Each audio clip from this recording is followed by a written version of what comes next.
simply stopped fighting. They didn't retreat, they didn't surrender, they just stood still. Imagine you are there, the A Shau Valley, Vietnam.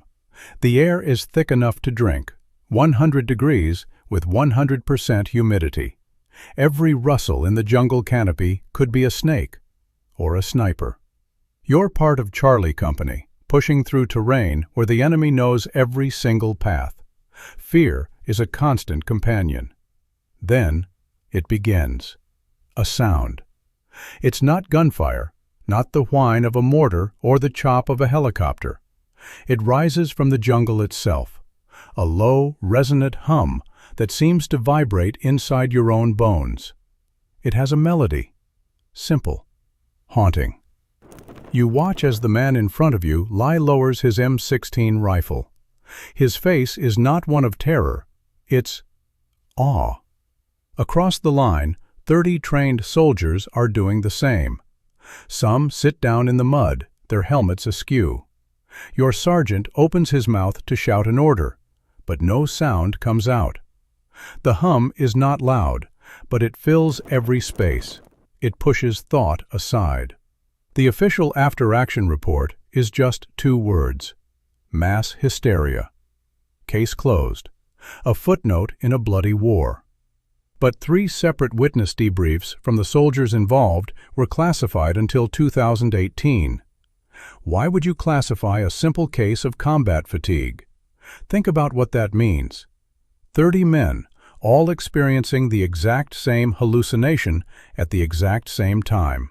They all described the same melody, a sequence of 5 distinct tones repeating. That's not how hysteria works. Hysteria is chaos. This was order. The U.S. military was experimenting with psychological warfare at the time.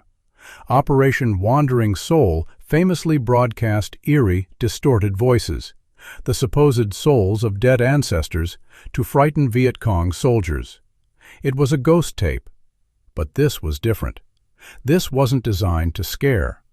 The soldiers who heard it used words like calming, beautiful, perfect. And here's the part that was scrubbed from every public record. U.S. soldiers weren't the only ones who heard it. A captured North Vietnamese Army diary, translated in 1971, describes the same event from their side. An NVA patrol preparing an ambush on Charlie Company also heard the sound, and they too laid down their arms and simply listened. 2 enemy forces, moments from killing each other, were frozen by the same phantom signal. This wasn't a weapon. It wasn't hysteria. So what was it? For 50 years, the only evidence was the word of shaken soldiers. But they weren't the only ones listening. An automated Air Force listening post, 12 kilometers away, recorded a faint, anomalous signal on that exact day. When analysts finally digitized the tape and filtered out the static, they found something impossible. The melody wasn't just a melody. Hidden inside the frequencies was a repeating, complex mathematical pattern, a signal clear as day, but it didn't match any known transmission on Earth. This wasn't some random radio burst. It was structured. The Air Force analysts, initially baffled, handed the tapes to specialists at the National Security Agency in Fort Meade, Maryland. You can imagine their surprise. These weren't just random frequencies. Dr. Evelyn Reed, a leading cryptographer at NSA, described the pattern as elegantly recursive. Think about that for a moment. Recursion. A pattern that references itself, complexity from simple rules. This is how nature designs, how life itself unfolds. But this signal was artificial, very artificial. The official NSA report, declassified only in 2021, states that the pattern could not be replicated by any known human technology of the era. Not in 1968, not even by the most advanced supercomputers of the time. The mathematical sequence was too perfect, too intricate. It implied an understanding of physics far beyond our grasp. Consider for a moment the implications. A signal of such sophistication emanating from a jungle valley during a brutal war. Who, or what, could have generated it? The initial theory, proposed by a junior analyst named Arthur Jenkins, was a Soviet black project, a new type of psychological weapon. But that didn't fit. The Soviets had their own advanced listening posts, and they never reported anything similar. In fact, their own intercepted communications from that period contained puzzled references to unidentified sonic phenomena in the same region. The mystery deepened. The signal's source was never definitively located. The Air Force report indicated a general area within the A. Shaw Valley, approximately 5 kilometers from where Charlie Company halted. But physical searches after the incident found nothing. No equipment, no hidden bunkers, just dense jungle. And here's the part nobody talks about.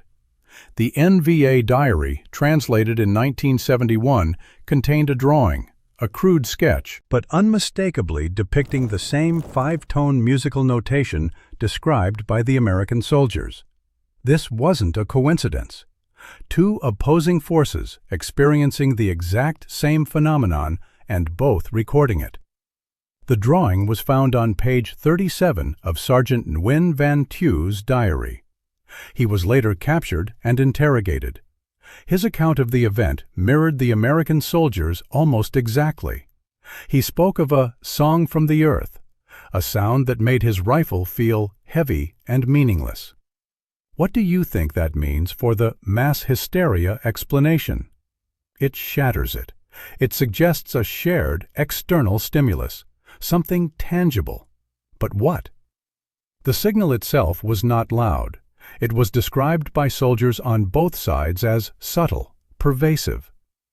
Imagine a sound so quiet, yet so utterly commanding. It wasn't about volume. It was about resonance. A specific frequency, perhaps, that interacted with the human brain in an unprecedented way. Dr. Eleanor Vance, a neuroscientist consulted by the NSA in 1972, theorized about infrasound, frequencies below the range of human hearing. These can cause feelings of unease, dread, or even euphoria. But this signal had a clear melody. It wasn't just a low rumble, it was intelligent. The declassified documents also reveal a strange detail. After the incident, several soldiers from Charlie Company reported vivid, recurring dreams. Not nightmares of combat, but dreams of complex geometric shapes and unfamiliar landscapes. These dreams were so consistent, so detailed, that they were noted in their psychological evaluations. One soldier, Private Michael O'Connell, drew a repeating symbol in his journal for months afterward. A symbol he claimed he'd never seen before, yet felt compelled to reproduce. This symbol was later cross-referenced with various ancient texts and archaeological findings. It matched nothing. Not a single known symbol from any human culture. This raises a critical question. If the signal wasn't a weapon, and it wasn't natural, what was its purpose? And why did it only affect those in the valley for such a brief period? The signal was never heard again, not in the A. Shaw Valley, not anywhere else on Earth. Or so they say. But what if the signal wasn't meant to be heard by human ears at all? This question haunted Dr. Eleanor Vance. Her infrasound theory, initially dismissed, began to gain traction within a classified project codenamed Nightingale. Nightingale was established in 1973, specifically to investigate the A. Shaw signal. Its mandate was simple: find out what it was, where it came from, and if it could be weaponized. The project brought together an unusual mix of physicists, linguists, and even ethnomusicologists. You might think that sounds like a joke, but they were looking for a melody, and they found some unsettling patterns. Remember Private Michael O'Connell's recurring symbol, the one he drew in his journal? It turns out he wasn't the only one. 6 other soldiers from Charlie Company and 2 NVA soldiers from Sergeant Thu's patrol independently drew similar symbols during their post-incident evaluations. These drawings, previously filed away as psychological curiosities, were now central to Nightingale's investigation. What do you think that means? That 8 different men from opposing sides all experienced the same visual hallucination? That's not how the human brain works. This was too specific, too consistent.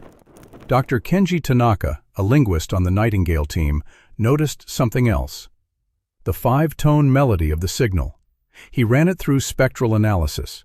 What emerged was a hidden layer, a series of complex harmonics far beyond normal human perception.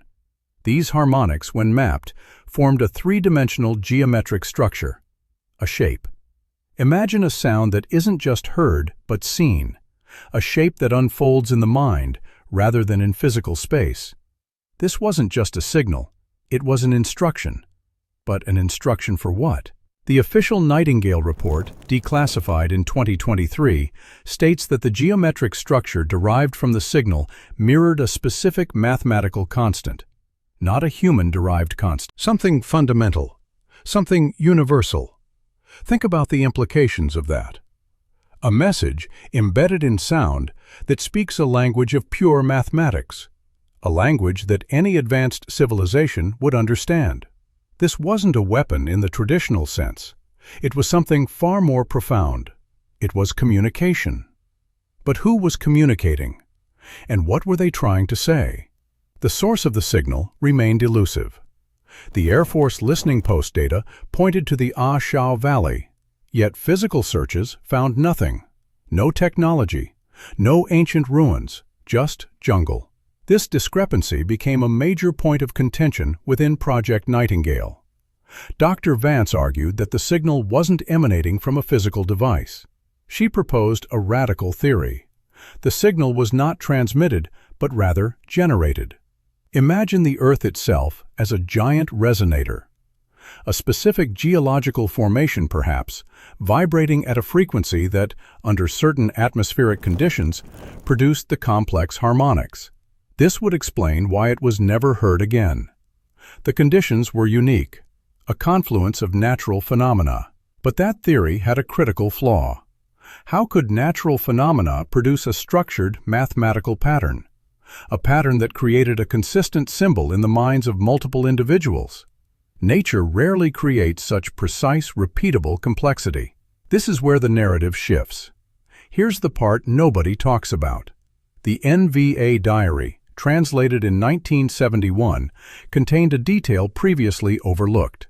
Sergeant Thew mentioned a specific rock formation, a series of basalt columns near a hidden waterfall. He described them as singing stones. This was dismissed as poetic license, but Dr. Vance found something similar in the American soldiers' debriefs. Private O'Connell had sketched a crude map marking a spot near a whispering cliff. The locations were only 300 meters apart. A small expedition, funded by Nightingale, was covertly sent to the Ah Chau Valley in 1976. Their mission? Find the singing stones and the whispering cliff. What they found was not what they expected. Not a geological anomaly, not a natural resonator.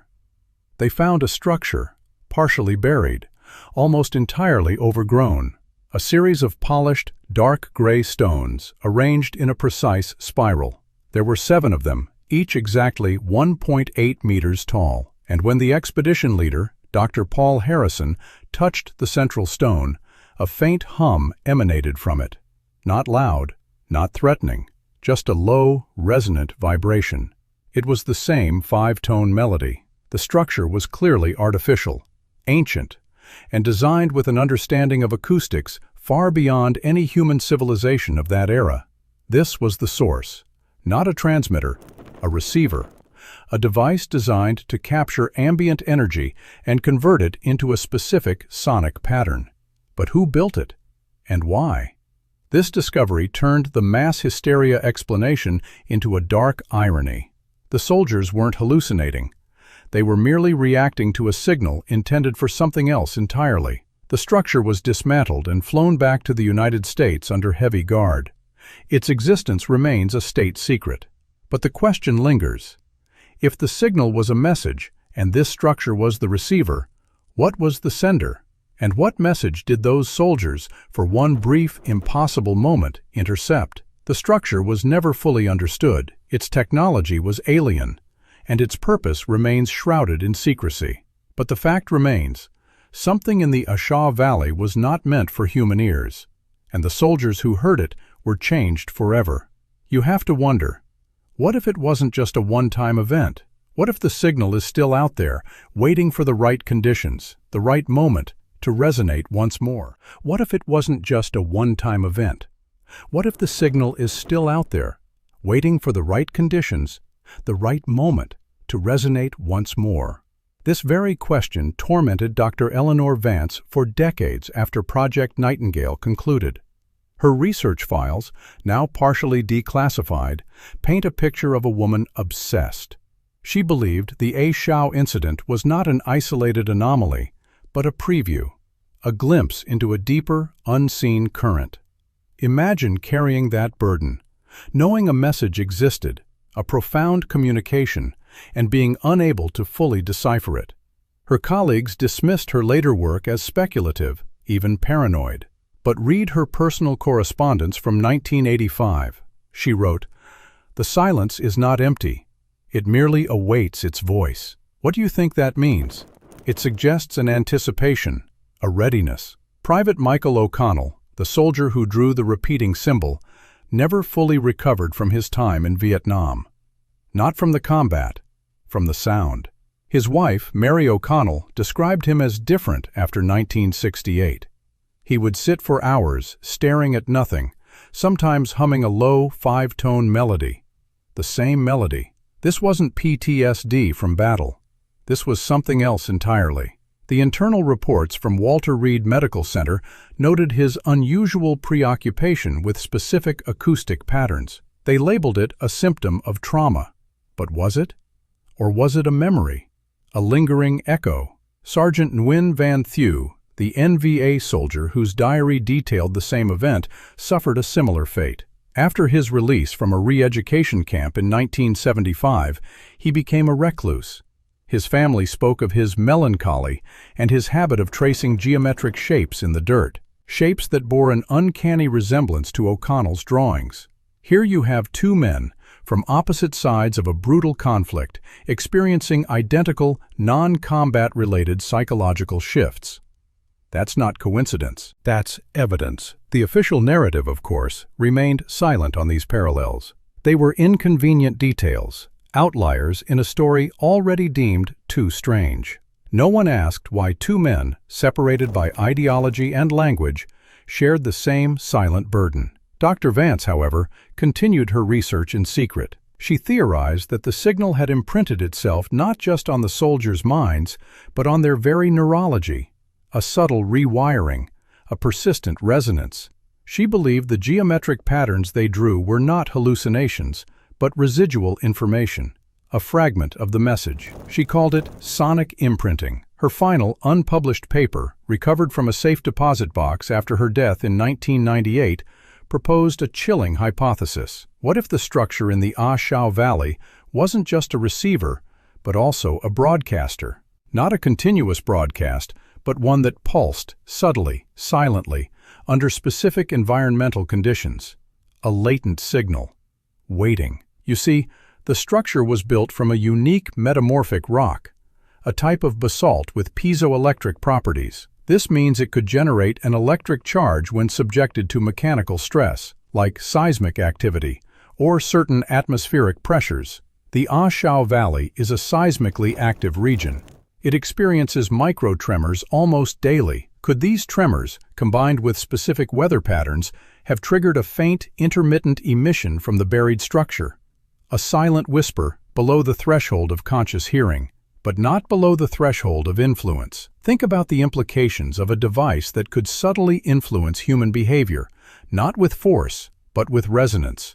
Not with words, but with pure pattern. What would that mean for free will, for choice? The declassified documents revealed that the dismantled Ashaw structure was stored in a deep underground facility near Area 51. For over 50 years, it has remained there, unstudied, undisturbed. Or so they say. But what if the signal wasn't just a physical phenomenon? What if it was something that transcended physical space? A pattern that, once perceived, became self-sustaining within the human mind? A thought, a seed.